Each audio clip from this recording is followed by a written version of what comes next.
জুলাই গণঅভ্যুত্থানের প্রথম শহীদ বেগম রোকেয়া বিশ্ববিদ্যালয়ের ইংরেজি বিভাগের শিক্ষার্থী আবু সাঈদ হত্যার ঘটনায় মানবতাবিরোধী অপরাধের মামলায় পলাতক শিক্ষক মশিউর রহমান ও আসাদুজ্জামানের 10 বছর কারাদণ্ড দিয়েছে আদালত। বৃহস্পতিবার বেলা 12:30টার দিকে আন্তর্জাতিক অপরাধ ট্রাইব্যুনাল 2 এর চেয়ারম্যান বিচারপতি নজরুল ইসলাম চৌধুরীর নেতৃত্বাধীন 3 সদস্যের বিচারিক প্যানেল এ রায় ঘোষণা করেন। প্যানেলের অপর সদস্যরা হলেন বিচারক মঞ্জুরুল বাসিত ও বিচারক নূর মোহাম্মদ শাহরিয়ার কবির। রায় নিয়ে চিফ প্রসিকিউটর আমিনুল ইসলাম বলেছেন, শহীদ আবু সাঈদ জুলাই আন্দোলনের অন্যতম শহীদ। তিনি নির্মম হত্যাকাণ্ডের শিকার হয়েছিলেন। পৃথিবীর সব মানুষ সেটা অবলোকন করেছে। এই হত্যাকাণ্ডের বিষয়টি জাতিসংঘ রিপোর্টে উঠে এসেছে।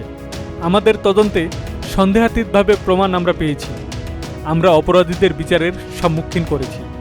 এ বিষয়ে প্রসিকিউটর মইনুল করিম বলেন, আমরা যাদের বিরুদ্ধে অভিযোগ দায়ের করেছি তারা সবাই এই মামলার সঙ্গে সম্পৃক্ত ছিল। আসামিদের বিরুদ্ধে 25 জন সাক্ষী ট্রাইব্যুনালে উপস্থাপন করেছি।